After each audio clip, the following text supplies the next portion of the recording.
एक बार एक किसान परमात्मा से बड़ा नाराज हो गया। कभी बाढ़ आ जाए, कभी सूखा पड़ जाए, कभी धूप बहुत तेज हो जाए तो कभी ओले पड़ जाए।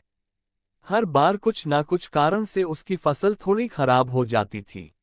एक दिन बड़ा तंग आकर उसने परमात्मा से कहा, देखिए प्रभु, आप परमात्मा हैं, लेकिन लगता है आपको खेती बाड़ी की ज्यादा जानकारी नहीं है। एक प्रार्थना है कि एक साल मुझे मौका दीजिए।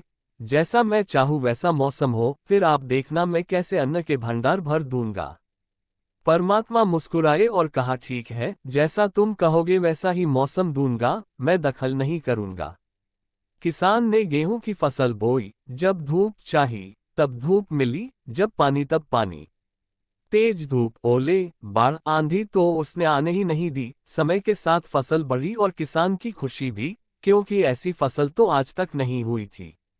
किसान ने मन ही मन सोचा, अब पता चलेगा परमात्मा को कि फसल कैसे करते हैं। बेकार ही इतने बरस हम किसानों को परेशान करते रहे।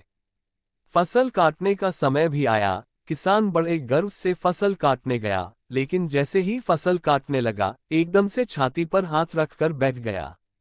गेहूं की एक भी बाली के अंदर गेहूं नहीं था, सारी बालियां अंदर से खाली थी।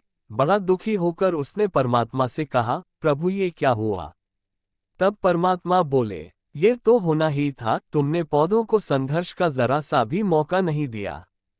ना तेज धूप में उनको तपने दिया, ना आंधी ओलों से जूझने दिया, उनको किसी प्रकार की चुनौती का एहसास जरा भी नहीं होने दिया, इसलिए सब पौधे खोखले रह गए। जब आंधी आती है, तेज बारिश होती है, ओले गिरते हैं, तब पौधा अपने बल से ही खड़ा रहता है। वो अपना अस्तित्व बचाने का संघर्ष करता है और इस संघर्ष से जो बल पैदा होता है वो ही उसे शक्ति देता है, ऊर्जा देता है, उसकी जीवटता को उभारता है। सोने को भी कुंदन बनने के लिए आग में तपने, हथौड़ी से पिटने, गलने जैसी चुनौतियों से गुजरना पड़ता है, तभी उसकी स्वर्णिम आभा उभरती है, उसे अनमोल बनाती है।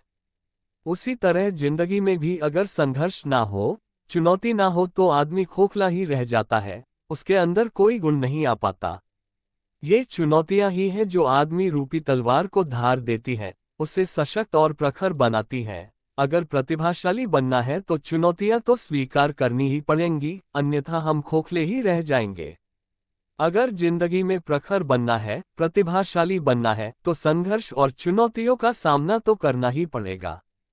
दोस्तों, पूरी कहानी सुनने के लिए आपका बहुत बहुत बहुत धन्यवाद धन्यवाद धन्यवाद।